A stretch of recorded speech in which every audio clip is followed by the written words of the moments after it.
Assalamualaikum warahmatullahi wabarakatuh. Shalom, Om Swastiastu, Namo Buddhaya, salam kebajikan. Salam sejahtera bagi kita semua. Pada kesempatan ini saya akan berbagi pengetahuan dengan teman-teman yang saya cintai mengenai pengantar hukum adat. Mari kita bersama-sama memahami dan mempelajari lebih dalam mengenai hukum adat yang berlaku di negara kita. Tapi jauh sebelum itu, izinkan saya untuk memperkenalkan diri saya. Nama saya Andrew Chua, NPM saya adalah 2251030. Ya, saya berasal dari Prodi Ilmu Hukum di UIB, Universitas Internasional Batam. Adapun maksud saya membuat video ini yaitu untuk memenuhi penilaian dari ujian akhir semester mata kuliah hukum adat. Yang mana mata kuliah hukum adat saya ini dibimbing langsung oleh Ibu Emilia Febriani. Nah, tanpa berpanjang lebar, saya akan memulai pembahasan dari yang pertama teman-teman ya, yaitu filosofi hukum adat. Hukum adat pada dasarnya terbentuk dari adat istiadat yang berlaku dalam masyarakat.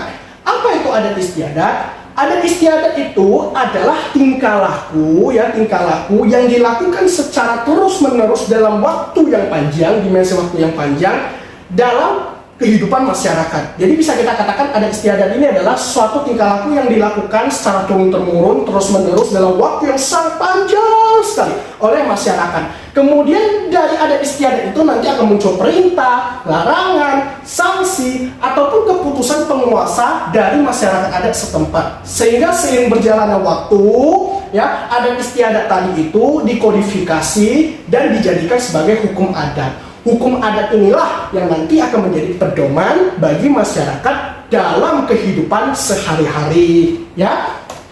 Sekarang ada faktor yang mempengaruhi hukum adat. Yang pertama adalah faktor agama. Indonesia ada 6 agama: Islam, Kristen Protestan, Kristen Katolik, Buddha, Konghucu, dan Hindu. Yang mana masing-masing agama pasti mempengaruhi hukum adat yang berlaku di wilayah yang bersangkutan. Yang kedua adalah politik kerajaan. Nah, politik kerajaan ini merujuk pada saat kerajaan-kerajaan masuk ke Nusantara jauh ratusan tahun sebelum Indonesia merdeka. Ada kerajaan Majapahit, kerajaan Kediri, kerajaan Sriwijaya, dan banyak lagi kerajaan yang nanti akan memberikan pengaruh cukup besar terhadap hukum adat yang berlaku di wilayah yang bersangkutan. Yang terakhir adalah bangsa asing.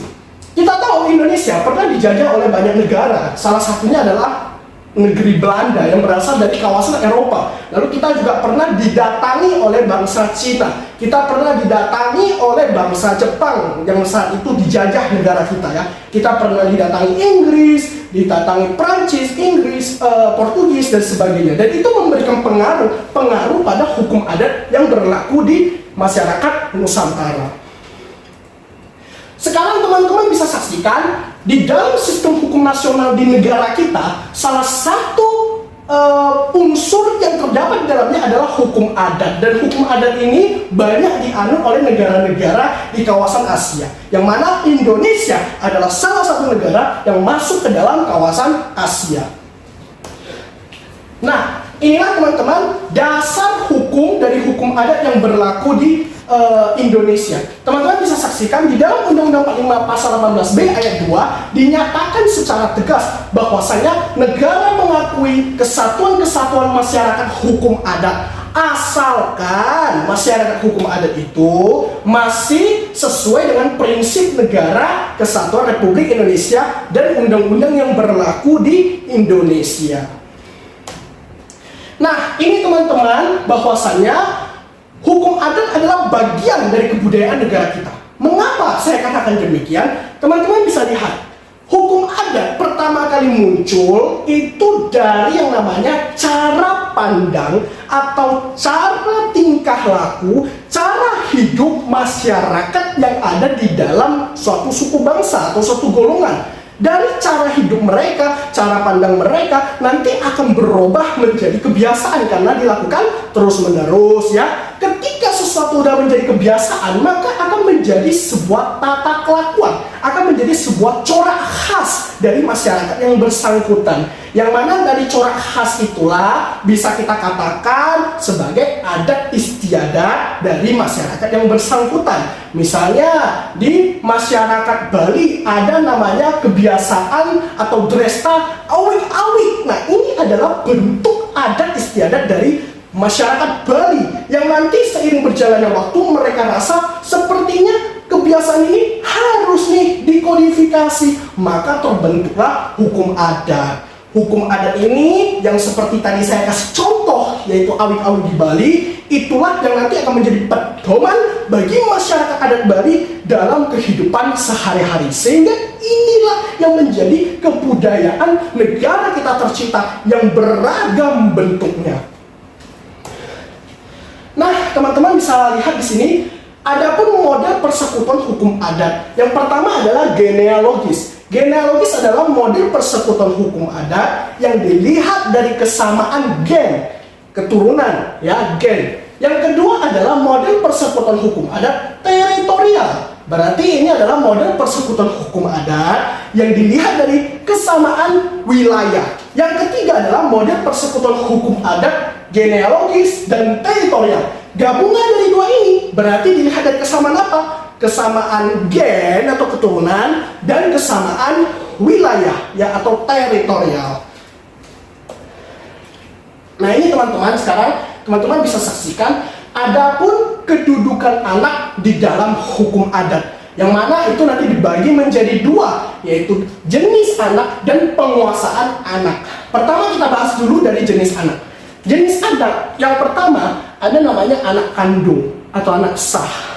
Yang kedua ada anak tiri atau anak bawaan. Anak tiri ini bisa merujuk seperti anak yang orang tuanya di mana sama ayah beda ibu, atau kebalikannya sama ibu beda ayah. Karena apa? Karena mungkin orang tua aslinya melakukan pernikahan lagi dengan pihak lain, sehingga terjadilah masalah seperti tadi saya sampaikan, sama ayah beda ibu atau sama ibu beda ayah. Dan yang ketiga ada anak haram jadah atau anak di luar perkawinan. Nah, untuk anak haram jadah itu dikelompokkan lagi menjadi dua. Ada anak zina. Anak zina adalah anak yang dihasilkan dari sepasang kekasih yang berzina tanpa melalui proses perkawinan yang sah. Jadi anak ini berstatus dari orang tua yang pernikahannya itu tidak sah, tidak layak, tidak dianggap oleh masyarakat bahwa mereka betul-betul menikah. Makanya dikatakan sebagai anak zina. Yang kedua ada anak inces atau anak sumbang. Ada kasus di mana misalnya contoh, orang tua aslinya karena kebanyakan anak tidak sanggup menghidupi, membiayai anaknya sampai besar. Makanya anak ini disumbangkan kepada orang lain yang mampu untuk menghidupi anak yang bersangkutan. Itu bisa kita katakan sebagai anak sumbang atau anak inces, ya. Sekarang kita lihat dari segi penguasaan anak. Dari segi penguasaan anak ada dikelompokkan menjadi tiga. Yang pertama adalah kekuasaan orang tua, seperti kita ini pada umumnya kita di bawah kekuasaan orang tua kita. Yang kedua ada karena alasan perwalian. Perwalian ini adalah pengganti orang tua kita, ya, pengganti orang tua kita. Nah, bisa itu kakek kita, nenek kita, paman kita, bibi kita, atau keluarga kita. Yang penting di sini bukan orang tua kandung kita. Nah, adapun alasan melakukan perwalian seperti apa? Pertama karena kematian orang tua, ya. Yang kedua karena perceraian orang tua. Yang ketiga karena kekuasaan hak asuh anak dari orang tua itu dicabut oleh pengadilan. Dan yang keempat karena adanya wasiat, ya. Sekarang kita lihat dari segi macam ketiga dari penguasaan anak, yaitu pemindahan hak penguasaan anak. Pemindahan hak penguasaan anak itu nanti dibagi lagi menjadi tiga. Ada anak adopsi, ada anak angkat.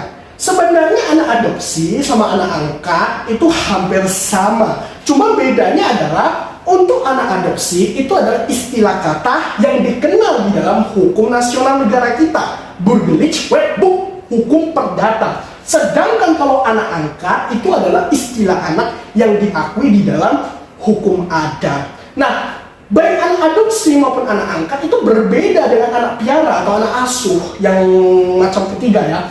Untuk anak asuh itu terjadi ketika misalnya nih, ya, orang tuanya menyerahkan si anak ini kepada orang tua asuh. Orang tua asuh hanya mengasuh anak yang bersangkutan dalam jangka waktu tertentu. Setelah waktunya habis, ya orang tua asuhnya akan mengembalikan anak asuhnya ke orang tua aslinya dan tidak akan memiliki hubungan lagi. Berbeda dengan anak adopsi atau anak angkat, di mana bisa jadi anak angkat yang bersangkutan atau anak adopsi yang bersangkutan akan berstatus seumur hidup menjadi anak angkat atau anak adopsi bagi orang tua angkatnya itu. Dan itu berlaku abadi, berlaku selamanya, sepanjang hidupnya. Nah, kalau anak asuh kan hanya beberapa waktu saja. Kalau anak adopsi atau anak angkat, itu pengakuan hak atas penguasaan anaknya itu jangka waktunya sangat panjang. Karena buktinya apa? Diakui toh di dalam hukum ya anak adopsi, dan diakui juga di dalam hukum adat. Itu teman-teman ya. Sekarang kita lihat adapun sistem kekerabatan di dalam hukum adat. Nah, sistem kekerabatan dalam hukum adat itu dilihat dari garis keturunannya. Yang pertama adalah patrilineal, yaitu sistem kekerabatan yang dilihat garis keturunan ayah. Yang kedua adalah matrilineal. Matrilineal adalah sistem kekerabatan yang garis keturunannya itu dilihat dari garis ibu. Nah, yang ketiga adalah parental, seperti kita-kita ini. Umumnya ya parental. Parental adalah sistem kekerabatan yang garis keturunannya itu dilihat dari garis ayah dan garis ibu. Garis orang tuanya. Gak ada pembedaan garis ayahnya atau garis ibunya. Yang pasti adalah garis keturunan kedua orang tuanya, ayah dan ibu. Lalu ada sistem kekerabatan dari garis keturunan lurus. Lurus itu berarti misalnya contoh dari kakek ke ayah, ayah ke anak, anak ke cucu. Satu garis lurus. Nah, kalau sistem kekerabatan dengan garis keturunan menyamping itu berlaku untuk persaudaraan. Misalnya saya, adik saya, adik kedua saya, adik ketiga saya, itu kan nggak ada pembedaan mana yang lebih tinggi, mana yang lebih rendah, tapi berada dalam satu garis menyamping yang panjang yang sama kedudukan statusnya sebagai anak dari orang tua. Jadi itu namanya sistem kekerabatan dengan garis keturunan menyamping.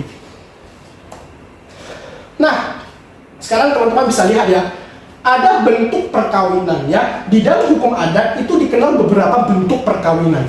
Yang pertama adalah bentuk perkawinan semanda. Bentuk perkawinan semanda ini merujuk di mana pihak perempuanlah yang menyerahkan mahar ya, harta nikah ya, kepada pihak laki-laki. Maaf kata, bahasa sederhananya adalah pihak perempuan yang membeli pihak laki-laki. Nah, biasanya ini terjadi di dalam masyarakat Minang ya, masyarakat yang ada di Sumatera Barat. Nah, berbeda dengan bentuk perkawinan jujur. Bentuk perkawinan jujur ini berlaku kebalikan dari bentuk perkawinan semanda, yaitu pihak laki-lakilah yang menyerahkan harta nikah atau menyerahkan mahar kepada pihak perempuan. Bahasa sederhananya adalah laki-lakilah yang membeli perempuan. Ini biasa terjadi misalnya di masyarakat Batak, Jawa dan sebagainya. Lalu ada sistem perkawinan campuran. Bentuk perkawinan campuran ini adalah bentuk perkawinan di mana bisa saja menikah dengan berlatar belakang beda suku, berlatar belakang beda golongan, itu ya. Nah, ada perkawinan lari. Bentuk perkawinan lari adalah bentuk perkawinan yang mana mungkin sepasang kekasih ini tidak mendapatkan restu dari orang tuanya untuk menikah, sehingga mereka kabur dari rumah dan pergi ke tempat jauh meninggalkan orang tuanya, dan mereka mau hidup selamanya berdua tanpa ada tekanan dari orang tuanya. Itu adalah bentuk perkawinan lari. Lalu terakhir ada bentuk perkawinan bebas atau mandiri. Ini adalah bentuk perkawinan yang cukup kerap dilakukan di masa kini, di masa modern ini, di mana bentuk perkawinan mandiri ini adalah bentuk perkawinan yang dipilih oleh anak sendiri, dilakukan oleh anak sendiri tanpa ada perintah atau tanpa ada unsur campur tangan dari orang tua. Kalau ada unsur campur tangan dari orang tua pun hanya berskala kecil. Itu ya bentuk perkawinan bebas atau mandiri. Sekarang ada pembagian harta keluarga menurut hukum adat. Menurut hukum adat, ya, untuk pembagian harta keluarga itu dibagi menjadi 3. Pertama ada hak ulayat. Hak ulayat itu adalah hak yang muncul atas tanah adat, ya. atas tanah ulayat. Untuk lebih lanjut nanti saya akan bahas ya mengenai hak ulayat dan tanah ulayat. Lalu yang kedua ada harta pusaka tinggi. Harta pusaka tinggi ini adalah harta pusaka yang berstatus besar, berstatus tinggi, yang hanya boleh dimiliki oleh pihak-pihak tertentu saja. Mungkin hanya anak keberapa saja, anak-anak tertentu saja. Tidak semua anak mendapatkan harta pusaka tinggi. Berbeda dengan harta pusaka rendah. Harta pusaka rendah adalah harta yang pasti didapatkan oleh semua anaknya selaku ahli waris. Semua ahli waris akan mendapatkan harta pusaka rendah. Dari status apapun, dia pasti akan mendapatkan harta pusaka rendah. Makanya harta pusaka rendah nanti dibagi lagi menjadi dua. Ada harta bawaan dan harta bersama. Harta bawaan ini adalah harta yang diperoleh oleh pihak laki-laki ataupun perempuan sebelum pernikahan, ya. Sedangkan harta bersama adalah harta yang diperoleh oleh pihak laki-laki maupun pihak perempuan setelah mereka menikah, sehingga harta yang mereka peroleh digunakan bersama-sama untuk menunjang keluarga. Itulah namanya harta bersama, ya teman-teman. Kalau harta bawaan atau harta asal umumnya hanya dimiliki oleh pihak laki-laki kalau dia mendapatkan, ataupun pihak perempuan kalau dia yang mendapatkan. Tapi nanti bisa digabungkan lagi kok menjadi harta bersama bila mereka sudah menikah. Itu dia ya teman-teman. Sekarang ada masuk kita ke hukum tanah adat. Nah, tanah adat menurut masyarakat adat itu sangat berharga sekali. Mengapa saya katakan demikian? Karena menurut masyarakat adat, tanah adat itu merupakan sumber kehidupan bagi mereka. Tempat mereka tinggal, mencari makan, bekerja, dan sebagainya.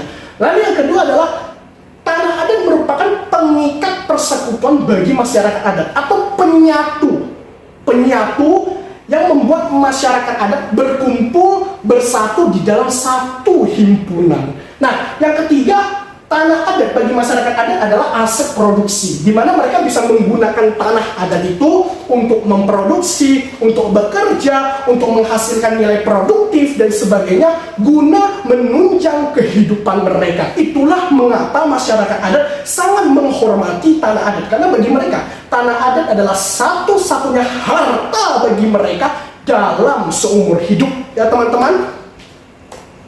Nah, sekarang seperti tadi yang telah saya janjikan, saya akan membahas apa sih perbedaan antara tanah ulayat dengan hak ulayat. Pertama kita harus bahas tanah ulayat dulu ya. Tanah ulayat adalah tanah yang dikuasai oleh masyarakat adat, tanah milik masyarakat adat. Sedangkan hak ulayat adalah hak yang timbul atas tanah adat yang dimiliki oleh masyarakat adat. Sehingga ketika masyarakat adat memiliki hak ulayat, mereka bisa seenaknya, sepuasnya, sesuka dirinya untuk memperlakukan tanah yang mereka miliki. Toh tanah ulayat juga tanah mereka, maka mereka memiliki hak penuh dong. Untuk apa? Untuk menggunakan, mengelola tanah yang mereka miliki. Yang mana tanah itu adalah tanah ulayat, tanah adat. Itu ya teman-teman. Nah, sekarang kita akan masuk ke bagian bagaimana sih cara untuk memperoleh hak atas tanah menurut hukum adat. Nah, menurut hukum adat, cara untuk memperoleh hak atas tanah itu ya dibagi menjadi dua ya. Yang pertama melalui peristiwa hukum, yang kedua melalui perbuatan hukum. Melalui peristiwa hukum itu seperti yang umumnya kita lihat, di mana ketika sang pewaris meninggal dunia, dia memiliki harta kekayaan berupa tanah adat, dia bisa jadikan warisan untuk dibagikan ke ahli warisnya, anak-anaknya. Berbeda ketika kita masuk ke pembahasan perbuatan hukum, di mana perolehan hak atas tanah adat ini, ya, kalau misalnya kita lihat dari perbuatan hukum, itu nanti bisa apa teman-teman? Bisa pertama dibentuk dari pendirian suatu desa. Yang kedua adalah dibentuk karena pembukaan tanah oleh warga persekutuan yang merupakan bagian dari masyarakat adat. Nah, sedangkan kalau misalnya contoh, ya, ahli waris memiliki harta berupa tanah adat, lalu dia mau memperlakukan tanah adatnya, mau mengelola tanah adatnya, atau mau bahkan menjual tanah adatnya karena kepentingan tertentu yang mendesak, maka mereka bisa melalui 3 proses. Yang pertama adalah jual gadai. Mereka gadaikan tanah adat mereka memperoleh misalnya uang. Nah, tapi catatan uang itu yang mereka peroleh harus dapat ditebus dalam jangka waktu yang ditentukan. Kalau misalnya tidak dapat menebus, tidak dapat mengembalikan uang yang telah mereka pinjam tersebut dari hasil pegadaian tanah, ya maaf kata, tanah adat mereka akan akan diambil oleh juru gadai. Nah, yang kedua adalah jual lepas. Jual lepas itu ya seperti biasa, jual tanah adat, jual kepada pihak tertentu, langsung cash, disaksikan oleh kepala suku adat dan sah.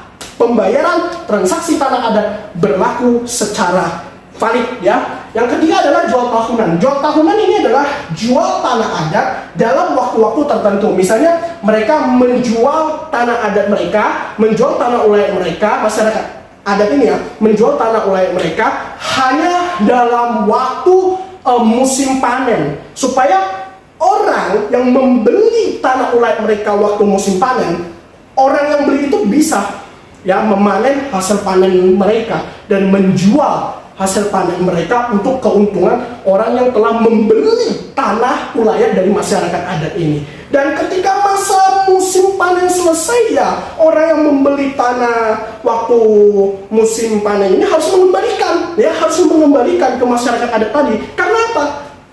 Penjualan, penerimaan, penguasaan atas tanah ulayat yang bersangkutan hanya berlaku dalam waktu tertentu. Seperti tadi berarti hanya waktu musim panen saja. Lepas dari musim panen akan balik lagi ke pemilik aslinya, yaitu masyarakat adat itu sendiri atas penguasaan tanah ulayat. Nah, untuk transaksi jual beli tanah adat ya, itu bisa dilakukan melalui dua proses, yaitu pertama melalui terang. Terang itu adalah transaksi jual beli tanah adat dengan disaksikan oleh kepala suku. Nah, yang kedua adalah secara tunai. Ya, secara tunai ya seperti ini, secara cash. Gak ada kredit atau apa, langsung secara cash. Meskipun mau kredit ya harus bayar uang DP dulu dong. Untuk apa? Untuk menjamin kepercayaan supaya tidak terjadinya wan prestasi dalam proses jual beli tanah adat. Itu ya teman-teman. Nah, sekarang kita akan bahas bahwasanya untuk subjek waris di dalam hukum adat itu dibagi menjadi dua. Ada pewaris dan ahli waris. Pewaris adalah orang yang meninggalkan warisan, dan ahli waris adalah orang yang menerima warisan. Biasanya ini mungkin orang tua kita, dan ahli waris ini mungkin anak-anaknya. Ketika orang tuanya meninggal, maka warisan orang tuanya akan jatuh ke tangan anak-anaknya sebagai ahli waris. Orang tuanya sebagai pewaris ya.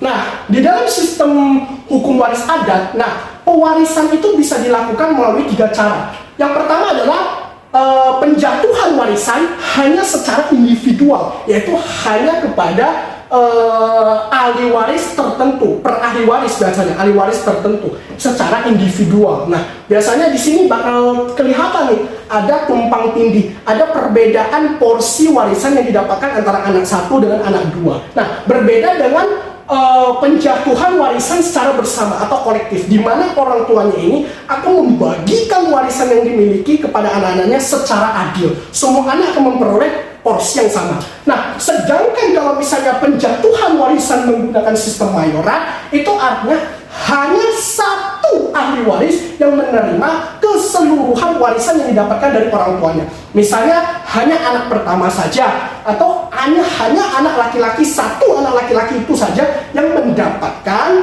warisan dari pewaris atau dari orang tuanya ya, dari orang tuanya selaku pewaris. Jadi hanya satu anak aja nih yang mendapatkan warisan menurut sistem pewarisan mayorat ya teman-teman. Nah, sekarang kita lihat bahwasanya ada perbedaan antara hibah dan wasiat. Nah, di dalam hukum adat ya, kita mengenal ketika warisan yang diberikan oleh pewaris kepada ahli waris sebelum pewaris itu meninggal, itu dinamakan dengan hibah. Sedangkan kalau misalnya pewaris ini sudah meninggal, dia meninggalkan hartanya kepada ahli waris, itu namanya wasiat. Tapi saya harus garis bawahi dulu ya, saya harus garis bawahi bahwasanya pembagian harta warisan kepada ahli waris di sini yaitu hanya kepada pihak non keluarga. pihak yang bukan bagian dari nazar keluarga, nazar dari pewaris yang bersangkutan. Misalnya contoh, pewaris mau memberikan harta kepada anak tirinya atau anak bukan kandungnya. Nah, itu kan sebenarnya ahli waris juga, tapi ahli waris non keluarga, ahli waris yang di luar nazar sang pewaris. Itu dia ya. Jadi hibah dan wasiat hanya berlaku bagi pembagian warisan untuk pihak non keluarga, pihak non nasabnya, pihak luar dari keluarga ya. Nah, sekarang pembahasan terakhir yaitu dasar hukum pidana adat. Nah, di dalam dasar hukum pidana adat di Indonesia sendiri diakui oleh negara berdasarkan UU Darurat nomor 1 tahun 51 ya. Khususnya ini ya teman-teman bisa lihat ya. Nah, kunci dari ketentuan dari pasal Undang-Undang Darurat nomor 1 tahun 51 ini adalah hukum pidana adat hanya berlaku bagi delik adat. Yang mana delik adat ini tidak tercantum di dalam hukum pidana nasional. Makanya ada keunikan dari hukum pidana adat. Misalnya apa? Satu, delik aduan. Hanya ketika ada korban mengadu kepada pihak peradilan adat, barulah proses penegakan hukum pidana adat berlaku. Kalau nggak ada yang ngadu, ya nggak bakal jalan hukum pidana adat ini. Nah, yang kedua adalah bersifat diskriminatif. Nanti bakal terlihat kok perbedaan ketika mengadili seorang kepala tokoh adat yang bersalah dengan masyarakat adat umumnya yang bersalah. Bakal ada perbedaan di sini ya. Yang ketiga adalah diadili peradilan adat, itu pasti ya. Nah, yang keempat, tidak ada pemisahan baik itu hukum pidana maupun hukum perdata. Jadi hukum pidana adat itu menyatukan semua hukum adat yang sama lalu ditegakkan oleh peradilan adat. Yang terakhir adalah sanksi kurungan tidak boleh lebih dari 3 bulan. Tidak boleh lebih dari 3 bulan. Kalau misalnya ada sanksi penjara, itu nggak boleh lebih dari 3 bulan. Bagi apa? Bagi hukum pidana adat.